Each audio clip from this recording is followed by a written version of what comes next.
Hello everyone, this is Julia from Craft Room Adventures for Sunny Studio Stamps, and today I'm super excited to be back with this fun candy-themed birthday pop-up box card.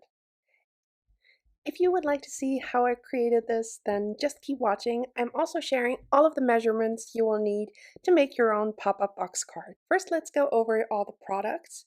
I'm using Sunny Studio Stamps Candy Shop for all the candy elements. Then I'm going in with Beach Buddies, and I'm using the little cat and also the sun hat. All of my supplies are always listed below the video in case you're interested. Then I'm using Meowin' Forever, the little chubby cat, and also the one with a bunch of hearts. And I'm using Tiki Time for the bottom of my little candy stand. For my dies, I'm using the Sunny Studio Stamps stitched rectangle dies, and I'm using the second to largest and also the fishtail banner. Then I'm using the Sweet Treats house add-on and just the roof part to create the roof for my little candy stand. I stamped out all of my images onto Bristol Smooth cardstock, and I'm using my Zig Clean Color Real Brush markers to color them in. For my gray, I'm using 94, 97, and 904. I'm blending everything out with a colorless blender, the 999, and I'm also using a little bit of the color 200 for the cheeks.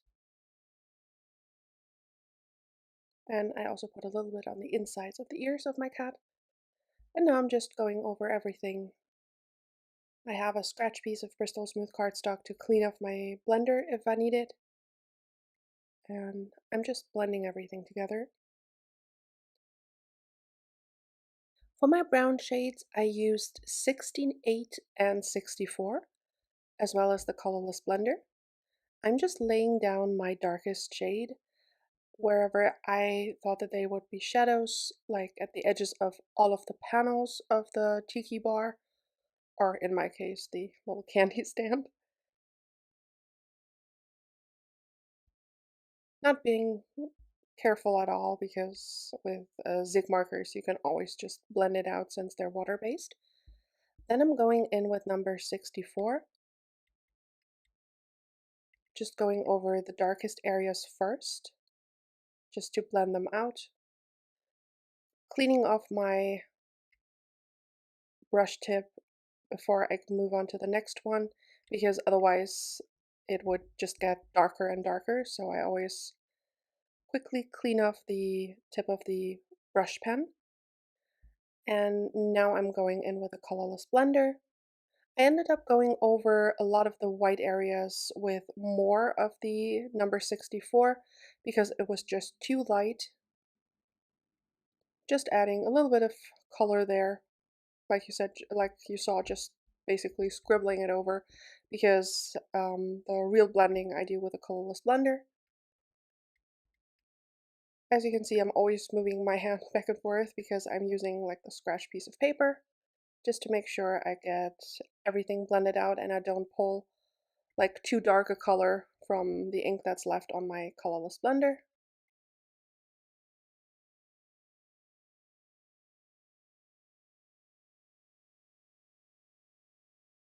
For my paint combination, I'm using the marker 200 and 202. I'm just blending out the 202 out with the 200, just adding a lot of shading, pulling the color in further, then going in with a colorless blender, just to blend everything out. I'm going over all of the edges and pulling in the pigment further into the lightest area.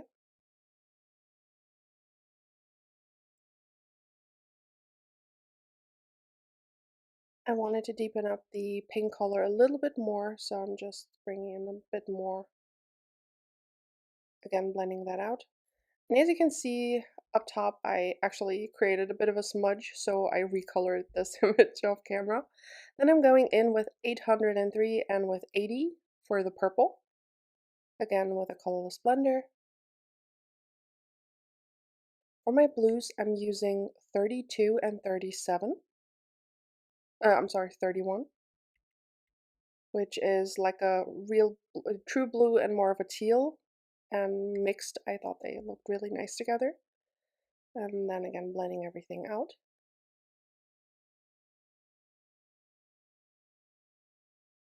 Going over all of the areas where I laid down the blue color with the teal, and then pulling out the color with the colorless blender. Then I also wanted to add some shading to all of the white areas on like my little candies. So I'm using the second to lightest of the gray markers, and I'm just using the colorless blender just to add a tiny bit of definition there. To create my box card, I used a box card die set, but you don't need a specialty die set to create your own box card. So on screen, you can see all the pieces you will need. The main panel is 4.5 by 3.5 inches. That's the back panel for the box card. The front of the card is a strip of cardstock 4.5 by 1 inch, and it's scored at 1/2 inch and 4 inches. There, it's hard to see. In person, you can actually see the score lines way better. Then for the angled pieces, it's a piece of 2.5 inch by 2 inch cardstock, and then it's slanted from 2 inches down to 1 inch. And it's scored at 1/2 inch from the tall side. The little shelves that I'm using, the grassy pieces, are 4.25 by 1 inch tall, and it's scored at 3/8 of an inch and 3/7/8 of an inch. To create those, you can just use any kind of border die, clouds, grasses, whatever you want to create for your box card, and then just cut off the little tabs and score them like I wrote down on the measurements. I will also link to the Sunny Studios blog post in the video description so that you can see all the measurements there as well. Now I'm using the roof piece of the Sweet Treats House add-on, and I'm ink blending that with Spun Sugar and Kitsch Flamingo.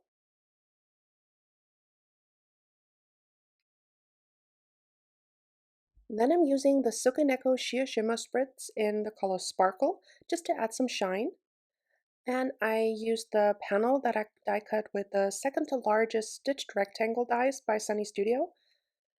And I'm ink blending that with a cloud stencil and tumbled glass and shaded lilac distress oxidings. Just to get a bit of a fade there, I ended up going over the second cloud border and just added a little bit of shaded lilac there as well so that there's a nicer transition. And now I'm adding some shimmery splatters and also some of the blue and the purple. Now I'm ink blending all of my grassy panels, and I'm using cracked pistachio and evergreen bough to add some color to those. Just going in with a base layer of the cracked pistachio and then adding some evergreen bough at the top. I realized that I had some more like yellow toned green from a previous project on my brush, so I just quickly wiped that off. I just added the darker shade up top, and then I'm just using my lighter colored brush just to go over it and smooth it out. And now I'm using some water and the evergreen bough to add darker splatters. Here I'm just cutting down the roof pieces.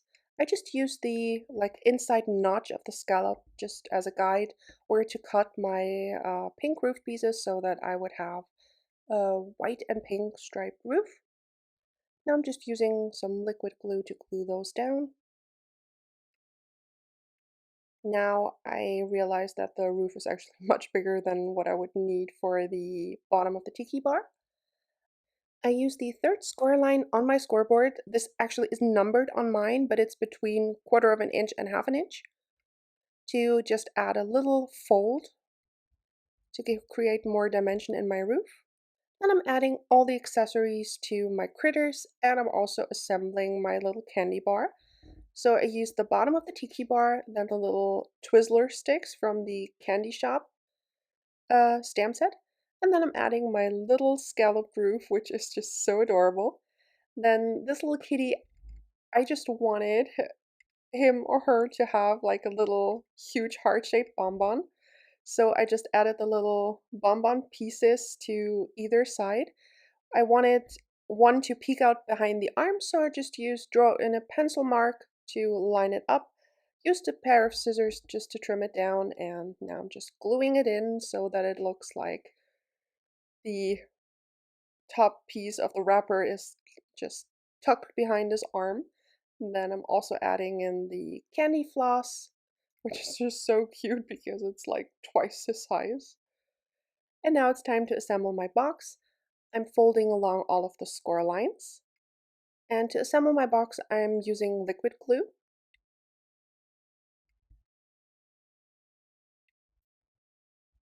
I'm just adding a strip of liquid glue to the flaps for the back pieces, or the side pieces of the box.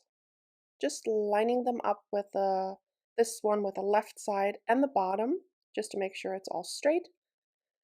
Doing the same thing on the other side, lining it up with the right side and the bottom,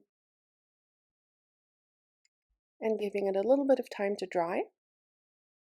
Then I also added some liquid glue to the left flap of the front piece, and I glued that down to the side,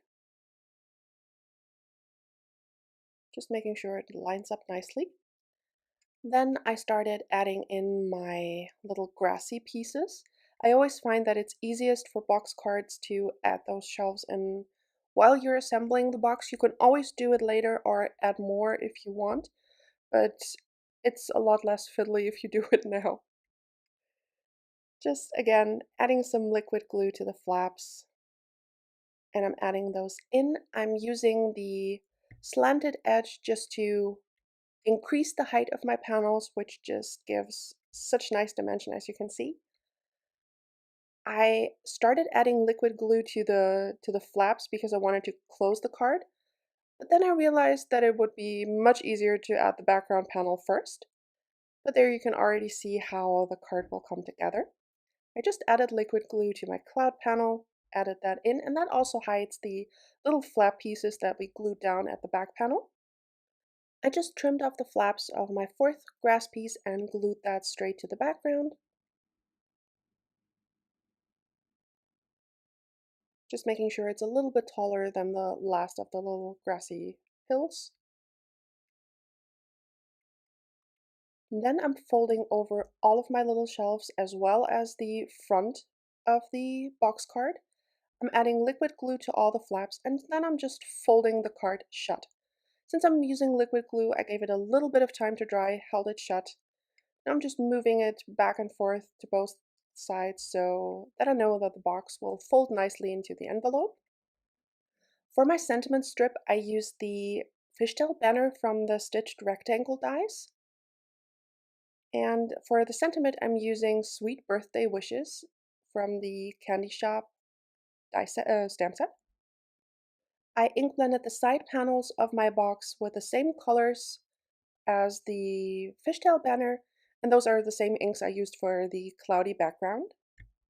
But the sentiment strip, I'm being super careful when gluing that down. I stamped that with VersaFine Onyx Black ink, and that always takes ages to dry, so I just tiptoed around, making sure that I didn't smear my sentiment. Then I cut off the top of my little roof just to make sure it lines up nicely with the top of the box. And then I'm adding my cute little cat in the center, and I'm using the little two big lollipops just as a backdrop for my candy stand. And then I cut off the white border of one of the purple little candies because I always find that those integrate into the scene nicer, and then I just added that with liquid glue. Now I'm just adding a second one just to fill up the stand a little bit more, and then I'm just adding that to the last shelf of my cart. The big candy floss kitty is going on the right side of the middle shelf, and then the little chubby one goes right in front. And if there was a stamp of me, it would be like the little chubby one with holding like some type of candy, so I just had to bring him in there. Then I'm just adding some more elements to the scene. I'm using a jelly roll pen in the size 10 just to add some gel pen highlights to all of my images, adding some dots to the candy and also like a few little highlights. And that finishes off my box card. I had so much fun making this. I think it turned out so cute. Those images are just so adorable. I just love pop-up box card because they're just such a cute little display that you can actually gift to someone and even mail to someone because those fold flat, which I just think is an added bonus. I really hope you enjoyed this one. Thank you so very much for watching. Subscribe to the Sunny Studios YouTube channel for more crafty inspiration, and I hope to see you next time. Until then, have a wonderful day. Bye!